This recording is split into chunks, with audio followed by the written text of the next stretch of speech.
Hi po, magandang hapon po, Konsi. Hi. Ako po si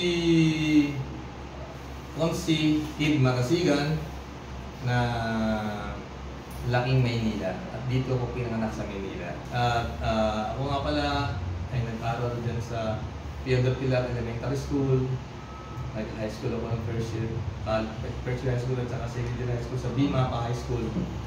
At ako ay nag-transfer ako sa De Ocampo Memorial College dyan sa May Poresa ng third year hanggang sa lumapit ako ng high school.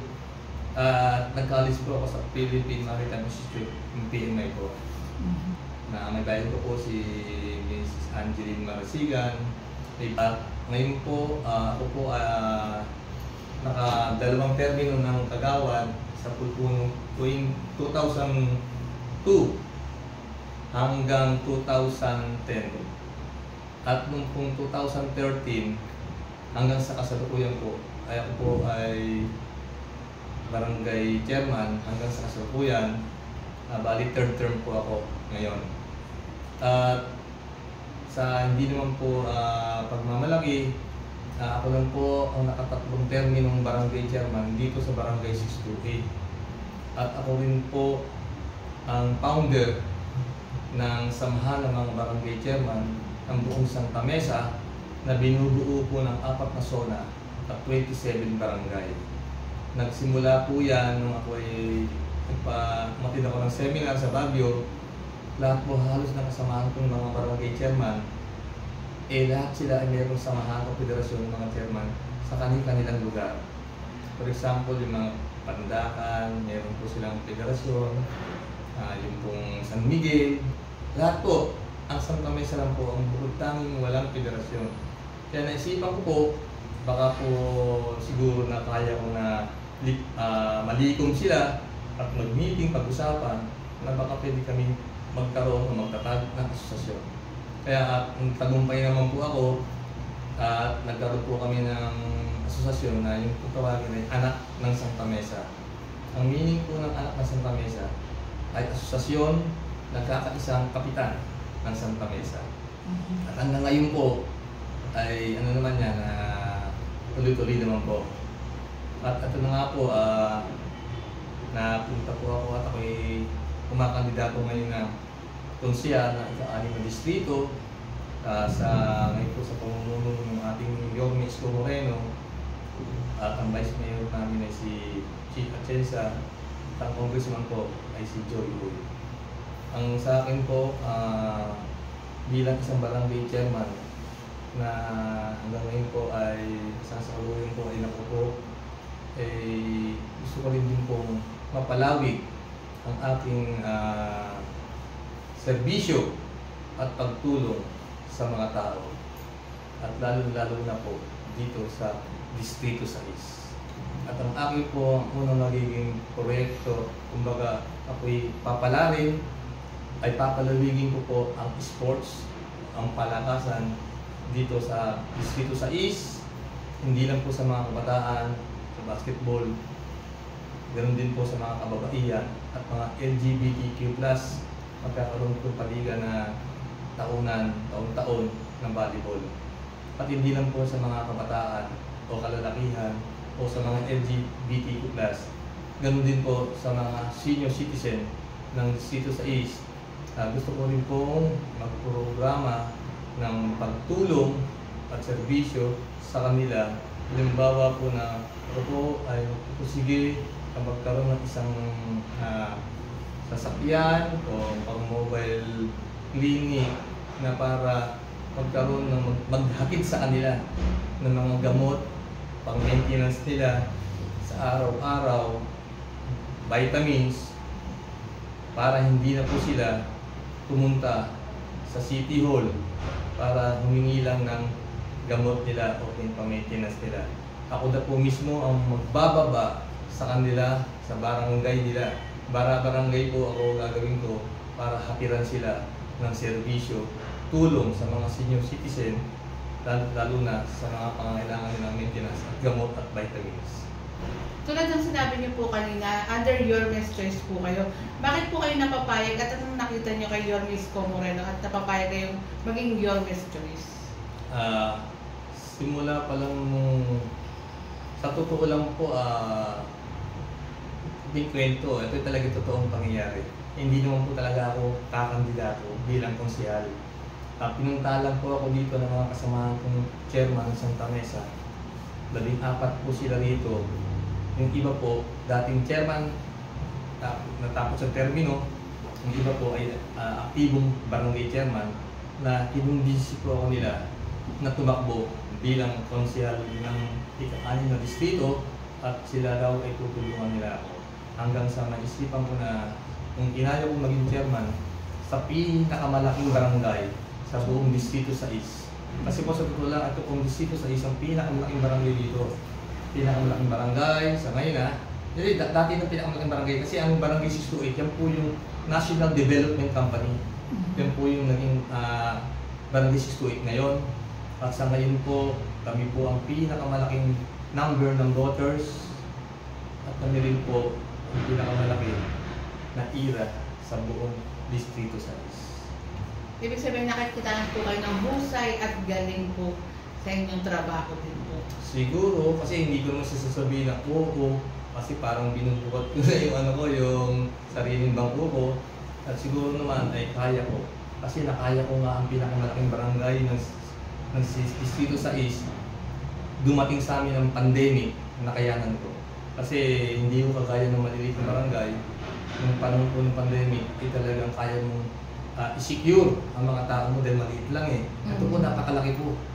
Meron po kami secondary road dito, yung po kabaan ng Anonas. At meron din po mga lugar na dapat mo isara o para, kasi may tayo doon, walang pumasok at lumabas.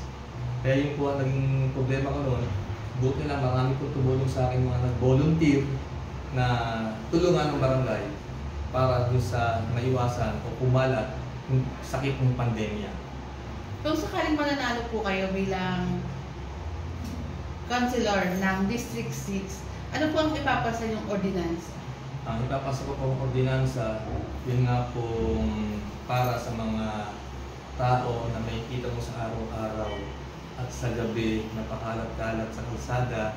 Minsan nakikita mo sila, hindi na yata nila alam ang ginagawa nila na kahit sa gitna ng kalsada maraming tao, sila humihikit ng mga solvent o rugby na mga nakatira lang sa mga kalye, ang bahay nila ay kariton. Sana mabigyan ng pansin ng gobyerno na hindi sila lang para bigyan lang ng ayuda o pera. Sila dapat bigyan ng pansin na matulungan, turuan, mabuhay at mamuhay para hanggat sila ay buhay, hindi naman sila pwedeng aasa na lang sa bigay ng gobyerno, kundi sila ay mabubuhay para sa kanilang sarili. Sila ay dapat turuan na maghanap buhay o turuan sila na magtrabaho.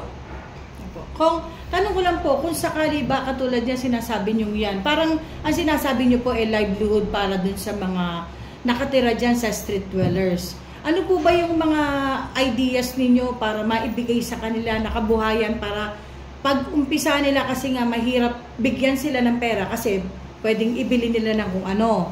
So ano po ba yung naiisip ninyong magandang pansimula nila na pangkabuhayan para magtuloy-tuloy yung gagawin nyo para sa kanila?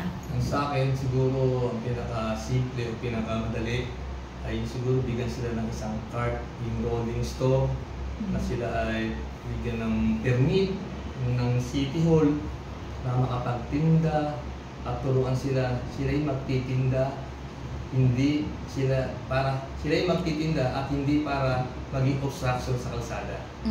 Dapat bibigyan sila ng pangkabuhayan nila.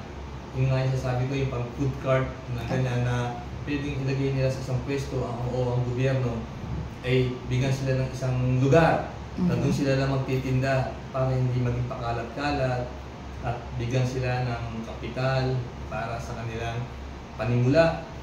At siguro naman doon lang ay pwede nilang umpisahan ang maayos nilang buhay, hindi yung sa panlilimos lang o kung saan nila kinukuha pambabasura na hindi malaman kung anong ginagawa nila.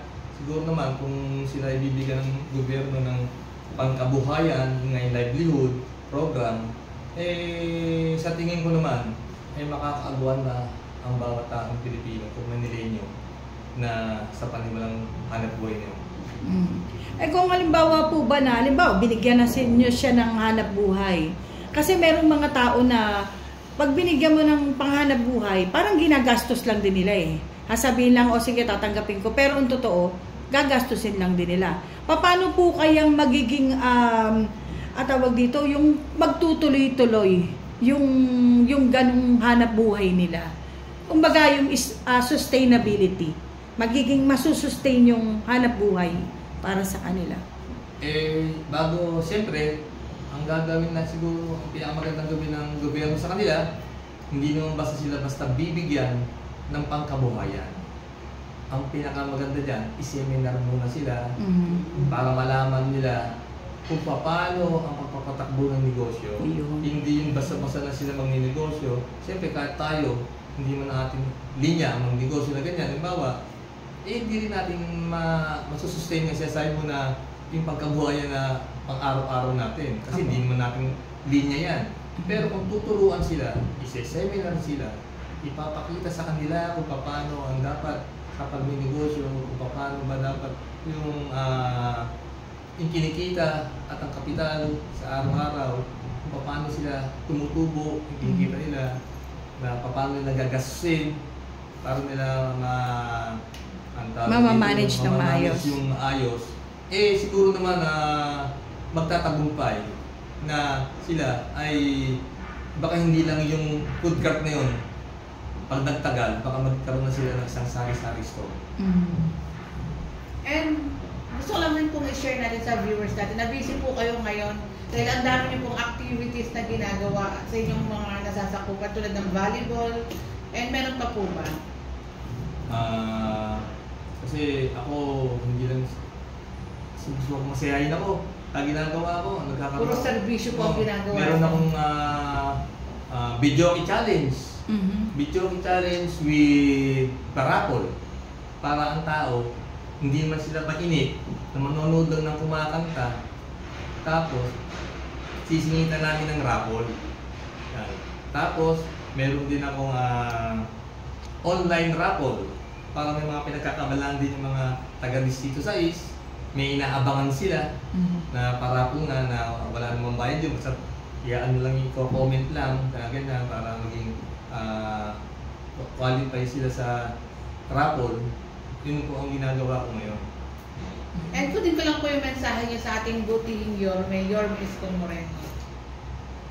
Ang mensahe ko po kay sa mahal nating Yorme Isko Moreno, ako po ay nagpapasalamat at ako po ay isa sa napili ng Yorme's Choice. At sa akin naman po, mahal na Yorme, makakaasa po kayo at gagawin ko po ang lahat na aking makakaya at aking pagsisikapan na ang Team Yorme ay manalo dito sa Distrito 6 ng aking makakaya na 9-0. 9-0 dahil ang 9-0 po, yan po talaga ang gusto ng mahal nating Yorme Isko Moreno. Hanggang kay Yorme Isko Moreno, Vice Mayor Chi Atienza, Congressman Joey Uy, at ang ating mga kasamahan na sina Christian Joey Uy, Volker Castañeda, si Lou Veloso, si Doc Mercado, Elmer Joel Park, at syempre po ang lingkod, ang Kid Marasiga. And lastly, message po sa inyong mga nasasakupan at sa ating mga viewers po. Sa ating po nasasakupan, mga taga-distrito 6, umasa po kayo.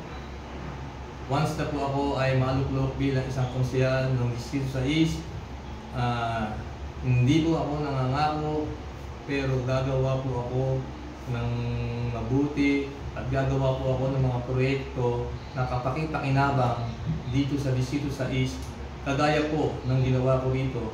Ako po, hanggang ngayon po ako ay barangay chairman. Kung ano mga proyekto kong ginawa rito, palalawigin ko po yung aking proyekto para po sa ikabubuti at ikauunlad ng ating distrito sa East. Maraming salamat po, Konsehal, sa pagpapaunlak niyo ng interview. Maraming salamat po. Maraming salamat din.